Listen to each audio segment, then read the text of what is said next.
Ahí estamos. Bueno, decíamos entonces que con los clásicos surge la economía política como ciencia, las grandes respuestas globales a cómo el sistema funciona, que el sistema logra su propio equilibrio de la oferta y la demanda, el Estado no tiene que intervenir en la economía, o sea, son partidarios del libre mercado, de la División Internacional del Trabajo, que en última instancia va a beneficiar a Inglaterra, de la importancia del trabajo como generador de riqueza, y fundamentalmente la no intervención del Estado lo van a plantear los clásicos oponiéndose a todo lo que es régimen de las corporaciones que venían ya de las corporaciones medievales y del feudalismo, ¿no es cierto? O sea, los clásicos todavía van a terminar de romper con todos los resabios feudales que existen en el marco, digamos, de las sociedades de Europa, en especial en Inglaterra y otros países, ¿no? Ahora, durante el siglo XIX, ya desplegada la revolución industrial, se va a dar un proceso de expansión de Inglaterra, exportando mercancías a otros países de Europa y después exportando en todo el mundo. Entonces acá va a haber una etapa de gran consolidación y expansión del capitalismo como un nuevo sistema que va a empezar a ser un sistema mundial. Entonces el siglo XIX va a ser un poco la época de la expansión del capitalismo y va a verse con mucho más claridad cómo se van consolidando los dos principales actores sociales, o sea, dos grandes clases sociales dentro del capitalismo, que van a ser los capitalistas como propietarios de los medios de producción y como son los que definen qué es lo que se va a producir en un sistema, y los trabajadores que son jurídicamente libres de su fuerza de trabajo, pero están obligados a venderla a los capitalistas porque si no, no pueden conseguir ingresos para sobrevivir, porque los medios de producción que son necesarios para producir bienes y servicios están en manos de los capitalistas. Entonces, en este marco histórico es donde van a aparecer cada vez más conflictos de disputa, ¿no es cierto?, por las condiciones de trabajo, por la distribución del ingreso entre capitalistas y trabajadores. Lo cual va a dar como resultado que de esas luchas van a aparecer pensadores que van a tratar de interpretar los intereses de los trabajadores.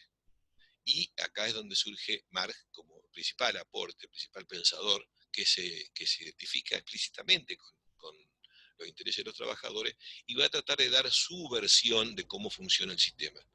Ahora, después va a aparecer, 2 o 3 décadas después de los principales aportes de Marx, economistas que van a hacer la oposición a Marx y se van a identificar implícitamente con los intereses de los capitalistas que van a ser los neoclásicos. O sea que por algo, con la consolidación del capitalismo y la lucha de las dos principales clases sociales durante el siglo XIX, van a dar lugar a dos expresiones teóricas que yo les llamo que son como continuadores de los clásicos. Tanto Marx como los neoclásicos son continuadores de los clásicos. ¿Por qué? Porque toman algo de lo que decían los clásicos y lo desarrollan, pero no toman lo mismo, si no sería lo mismo exactamente. Es decir, ¿qué toma Marx de los clásicos? Y fundamentalmente que los clásicos son los que tratan de explicar de dónde surge la riqueza, de dónde está el valor de los bienes, qué es lo que genera el progreso y el bienestar de una sociedad. Y de ahí surge la teoría del valor-trabajo en Adam Smith y David Ricardo. Y Marx lo que toma justamente es esa explicación, la teoría del valor-trabajo de los economistas clásicos. Pero va a diferir muchísimo con los economistas clásicos cuando va a explicar el tema de la armonía y de los equilibrios de mercado. Porque para Marx el capitalismo no es armonía, sino que es justamente conflictos, crisis periódicas, etc. Ya vamos a ver enseguida lo que decía Marx. Los neoclásicos, por su parte, ¿qué toman de los clásicos? Bueno, se van a diferenciar fuertemente respecto de la teoría del valor trabajo. Los neoclásicos van a decir, no, el trabajo no es la que genera el valor de los bienes, sino que los bienes valen según el valor que le da cada uno subjetivamente. Entonces va a generar lo que llama la teoría del valor subjetivo, la teoría del valor de utilidad, para decir por qué los bienes valen lo que valen, por la utilidad que brinden, no por el trabajo que se ha realizado para generarlo. O sea, en eso difieren los neoclásicos. ¿Por qué son en parte continuadores? Porque sí van a retomar la explicación que dan los clásicos sobre los equilibrios de mercado, el funcionamiento libre de la fuerza de mercado y la oferta y la demanda. Entonces vemos así rápidamente un poco más lo que dice Marx como crítico del sistema capitalista. Marx dice que efectivamente son los trabajadores los que generan la riqueza, los que van creando ese nuevo valor, la base del valor de los bienes, la base del progreso, como decía Adam Smith, ¿no es cierto?, de las sociedades. Pero lo que decía Marx, y que criticaba tanto por la inconsecuencia, ¿no es cierto?, por la falta de definición de los clásicos, es que si son los trabajadores los que realmente generan la riqueza, los trabajadores están generando una riqueza que no reciben en su totalidad. ¿Por qué? Porque parte de esa riqueza que se genera es apropiada por los capitalistas. ¿Por qué los trabajadores van a permitir que los capitalistas se apropien de parte de la riqueza generada? Y porque los capitalistas son los dueños del medio de producción y son los que definen, en todo caso, si van a producir y si van a contratar trabajadores. Entonces, ¿qué es lo que buscan en este orden social los capitalistas? Y buscan la máxima ganancia, eso ya cualquiera lo sabe, nadie lo va a negar, ¿no es cierto? Pero para Marx, la ganancia es la parte de la riqueza que generaron los trabajadores y que no cobraron. Por lo tanto, si los empresarios se quedan con una parte de la riqueza producida por el trabajo, están explotando a los trabajadores. Pero no solo eso, sino que como buscan maximizar la ganancia, es decir, llevar al máximo ese proceso de acumulación de riqueza a costa de obtener más ganancias, lo que están buscando es maximizar la explotación de los trabajadores. Por lo tanto, Marx dice, este sistema funciona en la búsqueda de la máxima explotación de los trabajadores y la única manera de evitar eso es terminar con la base material que permite esa explotación, que es la propiedad privada de los medios de producción. Por lo tanto, Marx va a ser un crítico del sistema que se basa en la propiedad privada de los medios de producción y en la búsqueda de la máxima ganancia a costa del trabajo asalariado. Esta es la crítica fundamental que hace Marx tanto a la economía clásica como al sistema económico en general, ¿no es cierto? Por eso surge esto que se llama la crítica de la economía política, ¿no es cierto?, que es la crítica que se llama a los fundadores de la economía política. Pero además, lo que dice Marx es que en el capitalismo cada cual hace lo que quiere y recién se va a saber cuándo acierta o no en sus predicciones, si va a ganar o no, si era necesario o no producir eso el empresario cuando va al mercado, después que produce. Entonces ahí pueden producirse desequilibrios y crisis. Pero no solamente ahí puede producirse crisis, sino que puede haber crisis globales porque el capitalismo lo que busca es la máxima ganancia achicando salario, que es un costo. Pero esa máxima ganancia no es para consumir del capitalista, sino para invertir. Por lo tanto, hay como dos líneas que se van separando y que cada vez hay mayor productividad, cada vez hay mayor producción, pero el consumo no sigue en la misma proporción. Por lo tanto, hay una brecha que se va haciendo entre la capacidad de producir y la capacidad de consumir del sistema, y esa brecha genera crisis periódicas porque hay una sobreacumulación de capacidad productiva, o llamado también crisis de sobreproducción. Y que además, en el largo plazo, el capitalista se va a encontrar con que hay tendencias que llevan a que disminuya la tasa de ganancia en función de la cantidad de capitales invertidos, porque cada vez tiene que invertir más capital para reemplazar mano de obra para ser más competitivo que otros. Pero al hacerlo así tiene menos trabajadores para explotar y entonces la tasa de ganancia en función de lo que invierte no crece. Entonces hay otras causas que llevan a que pueden producirse crisis. Entonces para Marx lo natural en el capitalismo son crisis por distintas causas, a diferencia de los clásicos que el capitalismo siempre es armonía, ¿no es cierto? Por lo tanto, para Marx no hay solución dentro de este marco del sistema, sino es a partir de construir otra forma de organización donde la propiedad privada de los medios de producción pertenezca al conjunto de la sociedad. Los neoclásicos, a partir de esta crítica profunda, ¿no es cierto?, de Marx a la ganancia empresaria, al funcionamiento del sistema, a la explotación de los trabajadores, además en el marco de una lucha fuerte política y gremial, ¿no es cierto?, en ese contexto histórico y geográfico, los neoclásicos van a surgir como pensadores que van a tratar de refutar todo lo que decía Marx. Por lo tanto, de por sí ya van a plantear de que la teoría del valor trabajo no es correcta, no se sostiene. Porque ellos ven a dónde llegaron con la teoría que surge con los clásicos de que el trabajo genera valor, a que Marx cuestione todo. Entonces yo voy a decir, no, bueno, el trabajo no genera valor. Lo que genera valor es lo que cada uno subjetivamente le da a un bien y por lo tanto van a plantear una teoría objetiva del valor, que el valor está en el bien en sí, por lo que se demoró el trabajo realizarse, sino está en la cabeza de cada uno, que le da un valor determinado y eso va a generar una determinada demanda que frente a la oferta que se hace de producto va a definir el precio de un bien. Entonces, para los neoclásicos, la teoría del valor van a romper con los clásicos en ese sentido, pero sí van a tomar los neoclásicos, los clásicos, la explicación que da Adam Smith de esa famosa mano invisible. Si el mercado funciona libremente, no hay que preocuparse. ¿Por qué? Porque el empresario guiado por las ganas de ganar y ganar y ganar puede querer abusarse, pero no va a poder hacerlo porque hay competencia. O sea, la mano invisible lo va a impedir. Y si de pronto está faltando un bien, el precio va a subir. Y al subir el precio va a dar más ganancias, muchos van a querer producir eso. Entonces la mano invisible va a llevar a orientar las decisiones y para los neoclásicos el libre mercado va a garantizar siempre que estén todos produciendo, todos trabajando, es decir, en plena ocupación, pleno empleo, siempre que se quiera tener, siempre va a haber pleno empleo y plena capacidad instalada. Y los mercados van a garantizar ese equilibrio, si hay libertad de mercado.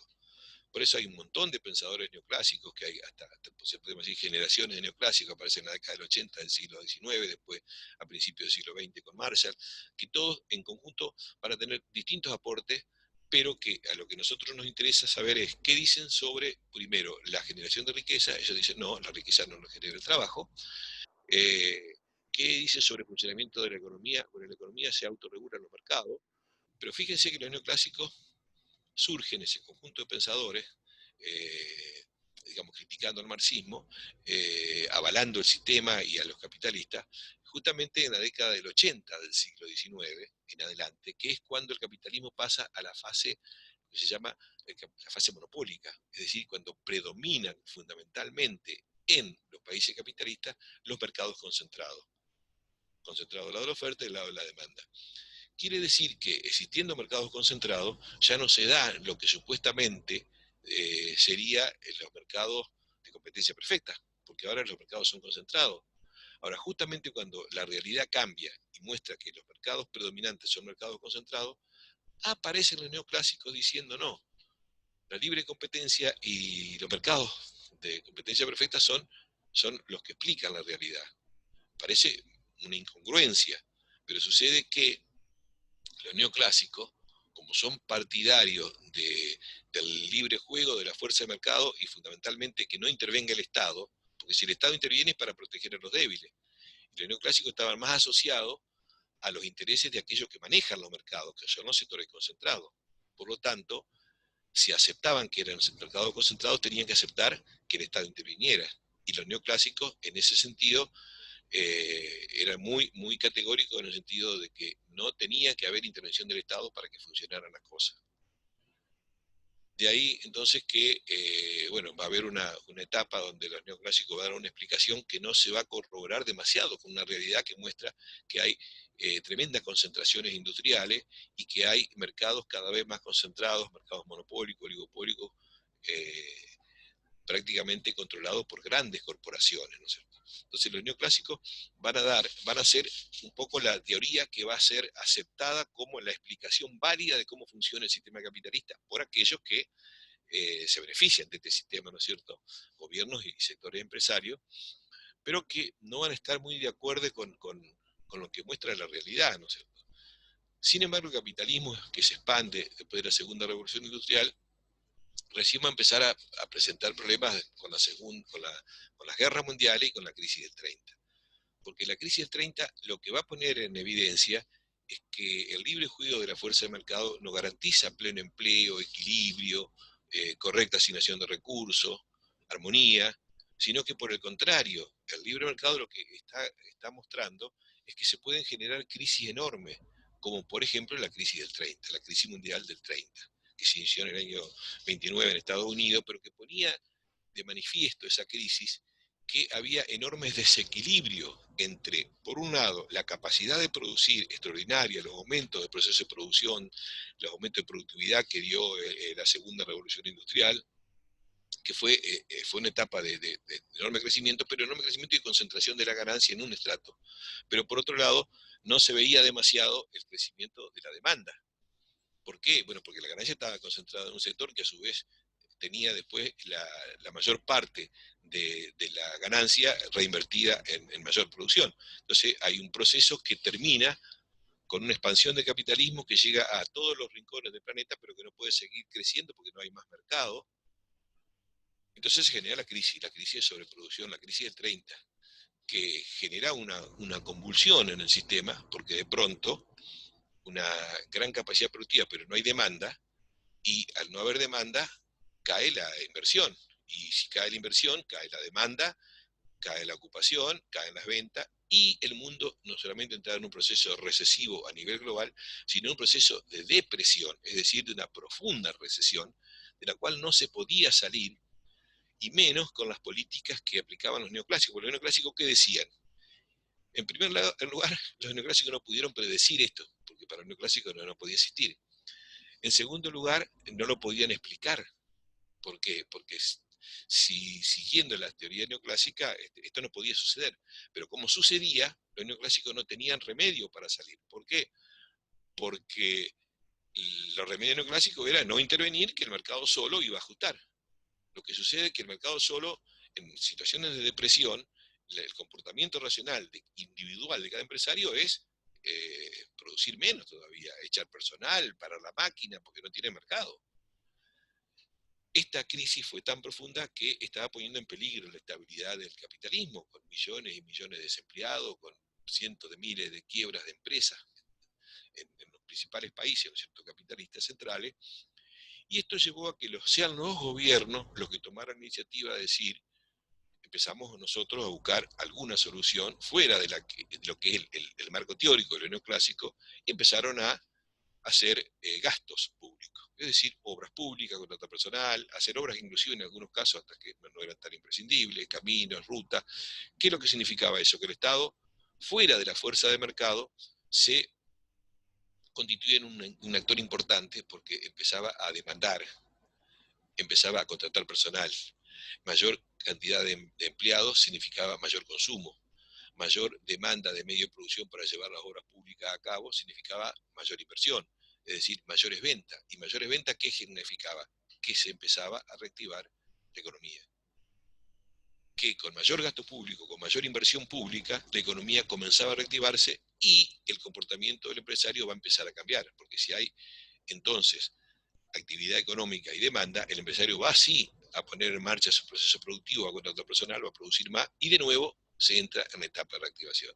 Entonces los gobiernos, más allá de las recetas que daban los neoclásicos, que no servían para nada, empezaron a hacer políticas activas de intervención de la economía, y ahí donde va a aparecer un pensador que va a sistematizar esta nueva realidad y va a explicar porque que era Keynes, ¿no es cierto? Que era un pensador de origen neoclásico, pero que va en cierta manera a diferenciarse fuerte del neoclásico y no va a aceptar esto de que el mercado libremente va a garantizar eh, el equilibrio, sino que va a ver que la realidad no es así. ¿Por qué? Porque en la realidad los mercados no son mercados de competencia perfecta, sino que son mercados concentrados, porque existen esas rigidez en los mercados, porque no funcionan, como decía lo neoclásico, mercado de competencia perfecta, y por lo tanto esto generaba situaciones de desequilibrio donde podía haber una cierta estabilidad o equilibrio, pero con desempleo, algo que no podía entenderse en el pensamiento neoclásico. Y esa grave situación de desempleo se va a empezar a corregir porque va a haber un actor nuevo, con peso importante en la economía, que va a ser el Estado. Entonces, el pensamiento keynesiano surge en este contexto histórico, en el marco de la crisis y de la posterior situación de reactivación después de la crisis, y el pensamiento keynesiano va a dar un montón de herramientas prácticas a partir de una interpretación teórica distinta a los neoclásicos. ¿Cuál es la interpretación teórica de Keynes? Bueno, Keynes no va a discutir el tema de la teoría del valor, sino que lo que va a discutir centralmente es que hay situaciones donde los mercados no garantizan el equilibrio con pleno empleo, porque ese desempleo está mostrando que hay una sobrecapacidad productiva y que hay una insuficiencia de la demanda global. Por lo tanto, para Keynes, para evitar esa insuficiencia de la demanda global, esa recesión, esa desocupación, es necesaria una fuerza extramercado, que sería el Estado, que va a poner en marcha todo el aparato fiscal, o sea, con mayor gasto público, menores impuestos, y de esa manera va a tener una política de reactivación. Fundamentalmente lo que busca Keynes es que haya mayor inversión pública, aunque tenga que financiarse con déficit. Pero esa inversión pública después va a generar una reactivación y esa reactivación va a permitir cobrar más impuestos. Pero en la etapa de recesión, lo más importante es la reactivación y no el tema fiscal, ¿no es cierto? Entonces Keynes va a tener una idea diferente, va a hablar de la importancia que tiene la inversión pública como base para el crecimiento y el gasto público. Y no le va a interesar. Para el neoclásico, el déficit público era como un pecado, ¿no es cierto? Es decir, la base de la política del Estado tiene que ser el equilibrio presupuestario. Para Keynes, ese tema no es un tema religioso, ¿sí? Sino que depende de las circunstancias. Si estamos en una situación recesiva por insuficiencia de la demanda global y el mercado no lo resuelve, el Estado tiene que actuar reactivando con mayor demanda. Y mayor demanda la va a generar si gasta más que lo que cobra de impuestos. Pero Keynes tampoco era un defensor absoluto del déficit fiscal para siempre, sino que Keynes decía, depende del momento del ciclo, porque hay ciclos, hay momentos del ciclo donde se achica la economía porque no hay demanda y hay que reactivar, pero hay momentos donde la demanda viene creciendo demasiado y es de tal magnitud que supera la capacidad de aumentar la producción. ¿Por qué? Porque hay pleno empleo. Entonces, si hay una situación de pleno empleo y sigue aumentando la demanda global, el Estado tiene que actuar a la inversa. En lugar de déficit, lo que tiene que hacer es sacar un poco de demanda con más presión tributaria o con menos gasto público. Es decir, que Keynes empezó a aportar herramientas para manejar el ciclo económico y, entre otras cosas, gracias a estas herramientas, pero además a un conjunto de políticas que se fueron dando durante esta etapa histórica, después de la Segunda Guerra Mundial, el capitalismo tuvo un crecimiento notable. Durante 25 o 30 años fueron la etapa más importante de crecimiento del capitalismo mundial, en toda su evolución histórica, gracias a este arsenal de políticas que el Estado tenía al intervenir en los países capitalistas centrales para regular el ciclo económico. Entonces el pensamiento keynesiano fue un poco el pensamiento, en ese caso hegemónico, dentro de lo que era el ambiente convencional del capitalismo y los gobiernos, ¿no es cierto?, de casi todos los países. Entonces Keynes acompaña, ¿no es cierto?, con su pensamiento teórico una etapa del capitalismo que es lo que llaman algunos la etapa, los 30 años gloriosos, la primavera keynesiana, pero que como el capitalismo tiene un funcionamiento cíclico, algo que nosotros hemos visto, es decir, que es fase expansiva y fase recesiva, algunos creyeron que ya con las políticas keynesianas se iba a terminar con las crisis y los ciclos, pero la realidad dijo otra cosa, ¿no? ¿Por qué? Porque a fines de los años 60, a principios de los años 70, nosotros ya vimos que el capitalismo global entró en crisis por el agotamiento del modelo fordista keynesiano. La crisis de ese modelo va a llevar a que a principios de los años 70 empiece a haber problemas en el capitalismo, en los países centrales. ¿Por qué? Y porque el crecimiento se hacía más difícil, porque empezaba a haber inflación, algo que era casi inexistente durante esos 25 o 30 años en los países centrales, en los países capitalistas desarrollados, la inflación era muy baja, y acá empezaba a subir bastante la inflación. ¿Qué estaba poniendo de manifiesto esto a principios de los años 70?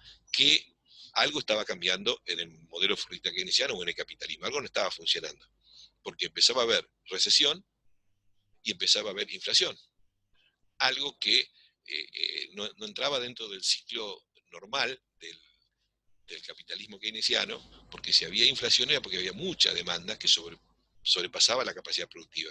Y si había recesión era porque había capacidad ociosa porque no había demanda. En cambio acá lo que había era recesión e inflación a la vez. Y las políticas keynesianas quedaban en evidencia que no alcanzaban ni a explicar por qué pasaba lo que pasaba, ni a resolver con sus herramientas tradicionales el ciclo. Porque si querían solucionar la falta de demanda con más demanda del Estado, se genera más inflación.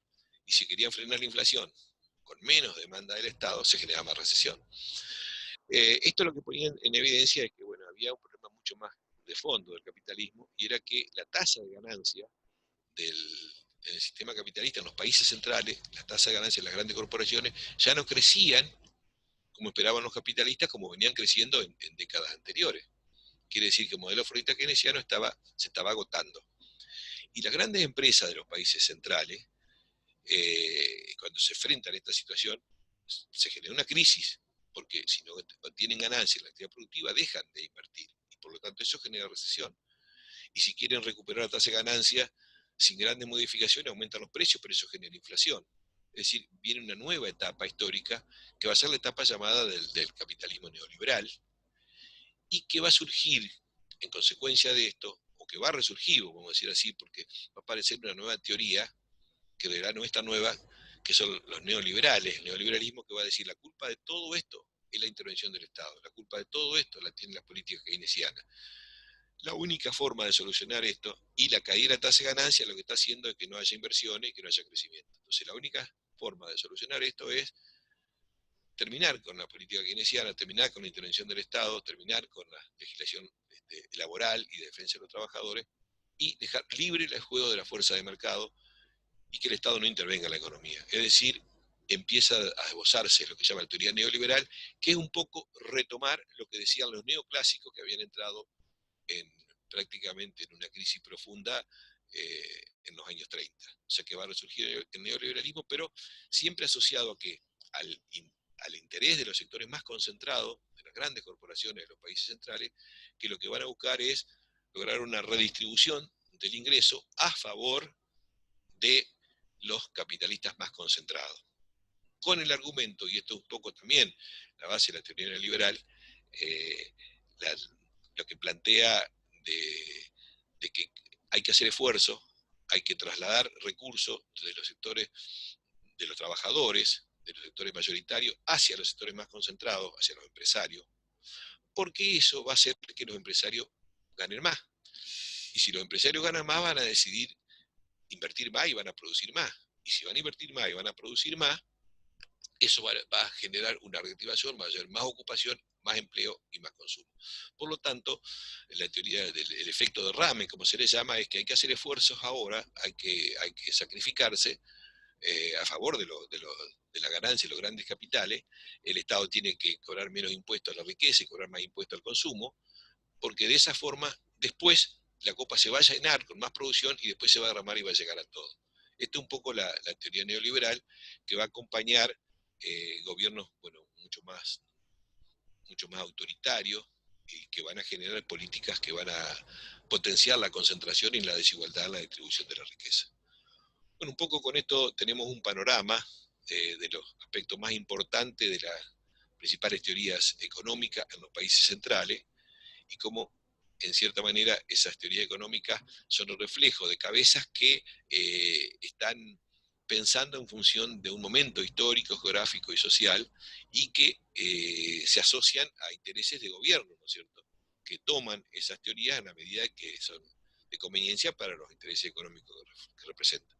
Nosotros ahora vamos a ver qué es lo que pasa en América Latina, es decir, qué incidencia han tenido esas teorías y qué problemáticas han tratado de explicar y de resolver en nuestro continente las teorías económicas, cuando América Latina se inserta dentro del sistema capitalista mundial y empieza a ser parte, ¿no es cierto?, de lo que se llama el sistema centro-periferia, que es el sistema de división internacional del trabajo, que pone a los países centrales como los países, digamos, más beneficiados por estas relaciones, y al resto, al conjunto de relaciones del mundo, como proveedores de materia prima y como los perdedores dentro de la división mundial. Decía, entonces América Latina se inserta prácticamente en el siglo XIX, cuando la expansión del capitalismo mundial, en especial Inglaterra, ¿no es cierto?, que va a ser la fábrica del mundo, comienza a necesitar materia prima y alimento abundante y barato, y comienza a colocar su mayor producción en otros lados. Entonces, cuando tomamos, por ejemplo, la Argentina, pero son procesos similares en otros países del mundo, no exactamente la misma fecha, pero comienzan a comercializar cada vez en mayor cantidad con Inglaterra, ¿no es cierto? Entonces se dio la revolución industrial. Inglaterra necesitaba abastecerse de materia prima y alimento abundante y barato, y colocarse a mayor la producción industrializada. pacificado los territorios, es decir, una vez solucionados los problemas de luchas de intestinas para organizar las naciones después de la independencia, se empieza a dar esa inserción de los países de América Latina en el comercio mundial, y empieza a ver las primeras teorías que surgen con pensadores de nuestro continente, que van a tratar de decir, bueno, cómo es este sistema y cómo se refleja en nuestra realidad y qué es lo que conviene hacer, ¿no? Entonces, nosotros vamos a ver que aparece en primer lugar, con mucho peso, a pesar de que no eran los únicos pensadores, lo que se llama el liberalismo, los pensadores liberales, los que le dieron un poco el formato la organización de la nación y a las políticas que aplican los gobiernos después de la década del 60, el 70. Es decir, durante la vigencia del modelo agroexportador en América Latina, van a aparecer los pensadores liberales. ¿Qué van a decir los pensadores liberales? Bueno, que el progreso es gracias a la mayor producción, eh, que la base de esa mayor producción lo dan el libre juego de las fuerzas de mercado, que hay que dejar operar libremente a las empresas, y el Estado no tiene casi que intervenir en la economía. O sea que esto está tomado un poco de los clásicos, de los neoclásicos, ¿no es cierto? El Estado no tiene que intervenir, salvo para qué, y salvo para hacer las funciones básicas de lo que se llama el Estado, gendarme, es decir, eh, garantizar seguridad, defensa, tranquilidad del territorio, pero en la actividad económica eso queda librado a las fuerzas privadas de mercado, ¿no es cierto? Por lo tanto, el liberalismo va a plantear lo mismo que decía el neoclásico: presupuesto equilibrado, no tiene que haber déficit fiscal, y fundamentalmente van a coincidir con los clásicos en la teoría de la división de trabajo. Es decir, nuestra región, en el caso de la Argentina, nuestro país, tiene que especializarse en aquello para lo cual está naturalmente dotado. Y una vez que está desarrollada la industria por Inglaterra, ¿qué ventajas íbamos a tener nosotros? Y la ventaja de la producción primaria, es decir, una zona, un territorio, el Puerto de Buenos Aires, el litoral pampeano, apto para producir con muy buenas ventajas comparativas granos y carnes para abastecer a Inglaterra, y van a intercambiar por producto industrializado, sin buscar deliberadamente la industrialización de nuestro territorio. Eso va a ser justificado como el hecho de que así todos nos beneficiamos. ¿Para qué vamos a hacer una industria artificial cuando ya conseguimos cosas hechas? Y la forma de política que garantiza esto es el libre cambio. Si hay libre cambio, si no hay barreras o trabas proteccionistas, difícil que se pudieran generar acá procesos industriales, porque llegan productos industriales de mucho mejor calidad y más barato de afuera. Entonces, esto nos hace entrar dentro del contexto mundial, dentro del sistema capitalista mundial. Somos parte integrante del capitalismo, pero como proveedor de materia prima y producto primario, con la teoría liberal, que es la teoría aceptada. Había debate, sí, desde fines del siglo XIX y principios del siglo XX había fuerte debate en Argentina, teóricos y además debates concretos en políticas prácticas, de aquellos que eran defensores del proteccionismo, aquellos que decían que nosotros no podíamos limitarnos a exportar ganado, exportar cueros y comprar zapatos, exportar lana y comprar productos, tejidos terminados. Es decir, que lo que planteaban es que teníamos que industrializarnos, porque de esa manera nosotros vamos a tener mayores beneficios y vamos a generar mayor cantidad de puestos de trabajo. Bueno, obviamente que el sector más involucrado en esta división del trabajo y en la especialización de producción de materia prima, de grano y carne, eran los grandes propietarios de la tierra, que eran los que tenían el poder político. Fueron los que definieron este debate en términos prácticos. Argentina tomó el rumbo definido por los liberales, que es por los intereses de los grandes terratenientes y del capital británico, que estaba también con presencia importante en Argentina, con inversiones en distintos sectores. Entonces, quienes definen este debate no son los que tienen más razón, sino los que tienen más poder, ¿no es cierto? El liberalismo puro, así con las pautas de no intervención del Estado, libre funcionamiento del mercado, equilibrio presupuestario, división de trabajo internacional, libre cambio a nivel internacional, nuestro país entró en el modelo agroexportador, que tuvo un notable éxito desde el punto de vista de crecimiento económico, en la medida que se mantenían las condiciones iniciales que nos permitieron ser nosotros un país importante como en la demanda mundial que hacía Inglaterra. Lo que sucede es que después de algún tiempo fueron cambiando las condiciones en el mundo, con la Primera Guerra Mundial y con otros países que empezaron a producir lo mismo que nosotros, con buenas ventajas, como Norteamérica, Australia, Nueva Zelanda, la cosa fue cambiando. Y la crisis del 30 lo que generó fue una, una fuerte caída de la economía mundial, crisis de sobreproducción, pero además, como impactó en los países centrales dejaron de importar de la manera que venían comprando de los países periféricos producto primario. Y en ese caso la exportación de bienes primarios cayó abruptamente y entró en crisis el modelo agroexportador. Frente a eso, la primera reacción de los estados y de algunos liberales fue aconsejar y proponer y llevar a cabo políticas donde el Estado intervenía más activamente en la economía, pero para defender los intereses de la oligarquía agropecuaria terrateniente, y para que no caigan tanto los productos que afectaban la renta del terrateniente. O sea que el liberalismo dejó de ser liberalismo puro y a plantear intervencionismo porque lo requería los intereses de los sectores que representaban. ¿No? De todas maneras, ya esa realidad cambió definitivamente en la década del 30 y tanto en Argentina como en otros países de América Latina, como Brasil, México y otros más que fueron agregando, como Colombia, etcétera, se fueron dando procesos de industrialización sustituyendo importaciones. Como ya no se podía vender todo la materia prima y comprar todo hecho de afuera, se empezó a producir acá, dentro de nuestro territorio, la producción industrial que antes se importaba. O sea, por eso se dice industrialización por sustitución de lo que antes se importaba. Pero para poder desarrollar la industria era necesario que hubiera políticas proteccionistas, pero además era necesario que un Estado comience a intervenir más activamente para favorecer el desarrollo industrial ante la existencia de grandes potencias industriales en el mundo.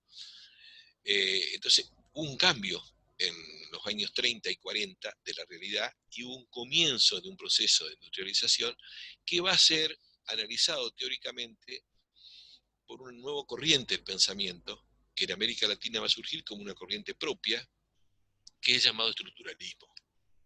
Estructuralismo que surge, en todo caso, de la manera más institucional de la CEPAL en el año 49, que es el organismo de la Nación Unida para América Latina, Comisión Económica para América Latina, que va a plantear una mirada diferente al liberalismo, perdón. Al liberalismo que había sido casi el hegemónico en las políticas públicas, ¿no es cierto?, y en la teoría. ¿Qué dice el estructuralismo? Donde va a ser importantísimo el aporte fundacional de Raúl Previs, un argentino, con la teoría del capitalismo periférico, que va a decir que capitalismo es un sistema mundial, pero es un sistema que tiene esta característica. Tiene dos polos, el centro y la periferia. El centro es un polo que está por los países que se han industrializado y que tienen la capacidad de no solamente generar ganancias por su propio proceso técnico, sino también captar los excedentes generados por los países periféricos a través de intercambio. Y ahí viene todo un poco el tema de la teoría del deterioro en los términos del intercambio. ¿Qué quiere decir esto?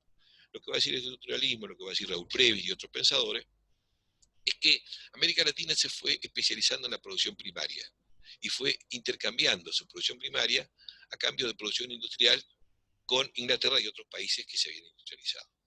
Pero lo que decía el estructuralismo es que en ese intercambio no se beneficiaban todos, sino que aquellos países que se habían especializado en la producción industrial eran capaces de retener los avances y los excedentes generados por los países periféricos. ¿Cómo?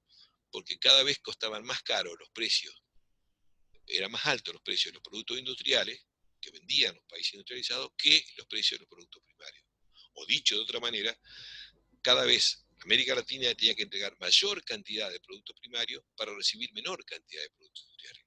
O dicho de otra manera, estábamos siendo saqueados a través de un mecanismo muy sutil que era el intercambio comercial desigual. ¿Cómo, cómo era posible esto? Bueno, esto era posible porque nosotros, según el estructuralismo, América Latina no tenía un desarrollo industrial importante como tenían los países centrales. Y que por eso nosotros teníamos todavía una estructura económica atrasada, fundamentalmente atrasada también en el sector agropecuario, y que era necesario modernizar esa estructura, pero también transformarla, como a través de un proceso de industrialización. Es decir, que un poco acompañaba lo que ya se estaba dando en la práctica, que era proponer y promover desde las políticas públicas un proceso de industrialización que nos hiciera, en todo caso, acercar en el intercambio y dejar de ser perdidosos en el comercio internacional por el deterioro que teníamos en el intercambio comercial. Entonces, ¿qué planteaban? Que el Estado, en lugar de ser lo menos intervencionista posible, tiene que ser un activo, eh, un activo partícipe dentro de las políticas públicas. Por lo tanto, a diferencia del liberalismo, lo que decía el estructuralismo, el Estado tiene que intervenir activamente. ¿Cómo? Bueno, por un lado, con una política de comercio exterior diferente. El libre cambio era lo que había garantizado que no se genere nuestra industria. Por lo tanto, avalaban y estaban de acuerdo con las políticas proteccionistas. Es decir, políticas que pusieran aranceles a la importación, porque de esa manera no entraban los productos industrializados tan baratos y eso le permitía producir en condiciones competitivas a la industria nacional. Entonces la industria nacional tenía que surgir con políticas proteccionistas, pero también políticas activas del Estado, que le diera beneficios impositivos, beneficios financieros, es decir, políticas crediticias, que le dieran ese apoyo que necesitaba la industria para poder surgir y desarrollarse. O sea que el estructuralismo como pensamiento, la modernización del campo, que tenía que generar mucho más productividad, porque de esa manera podía generar todavía más divisas y transformar los productos del campo nosotros para poder darle más valor y vender con mejores perspectivas. Entonces, esto iba a producir una transformación de las economías latinoamericanas y de esa manera iba a modificar estas condiciones de la pérdida, ¿no es cierto?, de la periferia del excedente generado por su propia producción. Esto pasó, se inició el proceso de industrialización ya en la década del 30, durante el 40 y el 50, pero ya a principios de los 60 se veía que, a pesar de que se habían dado procesos de industrialización relativamente importantes, industrialización sustitutiva, pero con muchas limitaciones, porque no era una industrialización integral, como se daba en los países centrales, sino que una industrialización dependiente, deformada, limitada, pero que no había logrado que el territorio de América Latina, en general, a pesar de tener industrialización, donde estaba Argentina, Brasil, México y otros países, fundamentalmente Brasil era un país que se industrializó mucho, lo que se ponía en evidencia es que había todavía indicadores muy altos de pobreza, de marginalidad, de desempleo, de informalidad, que hacía que nosotros siguiéramos estando muy distante todavía del nivel de ingreso y de consumo de los países centrales. O sea que durante la etapa, llamémosle, del Fordismo keynesiano en los países centrales, América Latina se inserta dentro de ese comercio mundial con su proceso de ISI, industrialización, producción de importaciones, con parte de industrialización interna, pero para el mercado interno, y exportando, seguimos siendo dependientes importando los bienes primarios. Pero no cambia la situación estructural de su desarrollo. Entonces va a surgir una teoría que va a tratar de cuestionar tanto al liberalismo como al estructuralismo y va a decir, a pesar de que ha habido una industrialización en este continente en las últimas décadas, no ha cambiado la situación de su desarrollo, no ha cambiado las condiciones de pobreza, de marginalidad, de exclusión. ¿Por qué? Porque en realidad nosotros estamos insertos dentro del sistema mundial capitalista, pero de una situación de dependencia. Y si bien es cierto que hay algo de industrialización, sigue manteniéndose la dependencia y los múltiples mecanismos a través de los cuales gran parte de la riqueza generada por este territorio termina en los países dominantes. Entonces ya no se va a hablar tanto de países centrales y periféricos, sino fundamentalmente países dominantes y países dependientes. Entonces el capitalismo, para la teoría de la dependencia, es un sistema muy desigual en términos globales y la dependencia se va a producir a través de no solamente el mecanismo del intercambio comercial, que sigue siendo desigual en los términos del intercambio, sino que también la industria que se desarrolla es una industria muy dependiente, porque es una industria donde tiene una participación esencial de capital extranjero, y capital extranjero que se radica en estos territorios, se radica para producir y ganar, pero no para dejar la ganancia reinvertida en este territorio, sino para llevársela afuera. Y además para apoyar el desarrollo es necesario hacer inversiones, hacer infraestructura y se toman créditos. Y esos créditos lo que implican es que después hay que pagar los intereses y hay que devolverlos y es mucho más lo que se va que lo que se recibió. Y además las tecnologías que se van adquiriendo, porque no hay una independencia tecnológica y un desarrollo integral, requiere también pagar esa tecnología nueva, de manera de que hay un conjunto de elementos que muestran que hay una estructura global de dependencia que se manifiesta en términos de comercio, en términos de finanzas, en términos de inversión extranjera, que hacen de que igualmente este territorio no se desarrolle y que además existe una especie de dependencia cultural que nos hace a nosotros pensar en términos muy similares, o sea, el crecimiento imitativo, pero que no alcanza a la mayoría de la población. Entonces la teoría de la dependencia parece como una respuesta crítica a la situación que vive América Latina hasta los años 60, 70, que es donde empieza una nueva etapa histórica, tanto en el mundo, en los países centrales, como en América Latina, con la crisis mundial de los 70, con el neoliberalismo y con una sucesión de golpes de Estado que se producen en la década del 70 en América Latina. Empieza con Chile, el golpe de Estado genocida, ¿no es cierto?, en Chile, con el golpe que derroca a Salvador Allende y el gobierno dictatorial y genocida de Pinochet.